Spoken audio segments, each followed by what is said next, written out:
Hello and welcome. My name is Jeffrey Kennedy and welcome back to another episode of Elliott Wave Junctures. Today we're going to be looking at a chart pattern or an Elliott Wave pattern specifically referred to as a barrier triangle.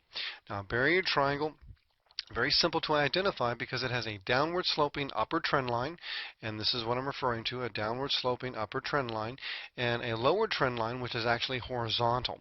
Now that upper trend line is simply, to draw that, all you do is simply connect the extremes of waves A and C, and then you draw a horizontal trend line against the extremes of waves B and D. As you know, triangles can only occur by themselves in the wave 4, wave B, or wave X wave positions, and considering the larger price chart in this market here in the Velasys Communications, ticker symbol VCI, I believe most appropriately this is identified as a fourth wave barrier triangle. Ideally wave E is complete, and I'm looking of course for the thrust to the downside. That's the result of a triangle. Okay, now the question with respect to today's lesson in Elliott Wave Junctures is if I have a bit of price action in another market that's similar to what we're currently looking at here in VCI, but it doesn't follow the rules and guidelines of the wave principle, is it still a triangle? Is it still a barrier triangle? And does it still offer trading opportunities? And specifically what I'm referring to is gold. Now, if we take a look at the price chart of gold, you'll see something, or I'd like to draw your attention to something with respect to this recent price action. Again, this is a weekly price chart. Notice that we can actually draw a few trend lines here, which are indeed horizontal. And these horizontal trend lines have been in place for a number of months, almost about a year now, at least 9 months. And also, too, we have that downward sloping upper trend line that can be drawn as well. Now see, we could say that because this price action here has a very similar shape to that barrier triangle in VCI, we could possibly say this is also a barrier triangle in gold and actually identify it this way.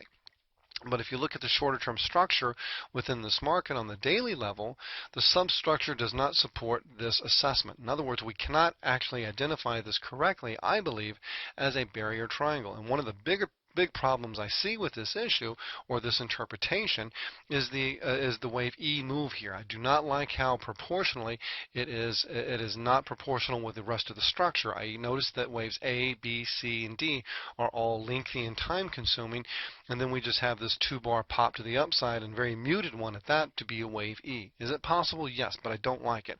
So in other words, I cannot actually identify this as a barrier Elliott wave triangle.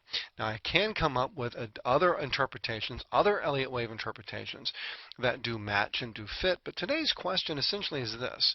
Okay, if we have a price formation, again, like what we do in VCI, where we do indeed have a barrier triangle with an opportunity to the downside here, we have a similar pattern, similar shape, but we can't call, it does not follow the rules and guidelines of the wave principle. Does it still offer a trading opportunity, and can we still call it a triangle?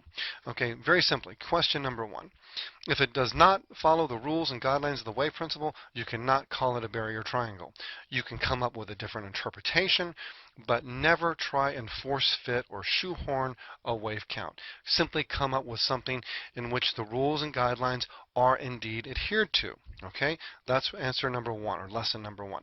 Number 2, does it still offer trading opportunities? Absolutely. Okay, because I believe if we take out this trend line we see here in gold, we'll probably see something along the lines of this, where we take out that support which has been in play for a number of months, possibly bounce back up in what is referred to as a pullback, and then we'll see further decline, and ideally we'll get back down to about, say, the $1,300 an ounce handle. Now with respect to VCI, I'll be looking for something different here, or actually something quite similar, where I'm looking for a move to the downside, a pullback up to the BD trend line, and then further decline on down to, say, $16 a share. So again, with respect to today's lesson, both patterns here, and when I say both patterns, what I'm essentially referring to is this price action is very similar to what we've seen in gold essentially since that 2011 high. While I can call the move here and identify the structure in VCI as a barrier triangle because it does indeed adhere and follow the rules and guidelines of the wave principle for that pattern, this unfortunately does not. So therefore I cannot call it a barrier triangle. Even so, it does have the same shape, and even so I still believe both markets offer some trading opportunities. And again, what I'll be looking for in the weeks and days ahead, breaks of the BD trend line or breaks of this lower trend line here, which has been acting as support here in gold for, again, a number of months, and then I'll be looking for that pullback. And never try and shoehorn an Elliott wave interpretation. Never break the rules, always follow the guidelines. But moreover, always recognize that more often than not, there's a good viable trading opportunity somewhere on that price chart. You just got to look for it.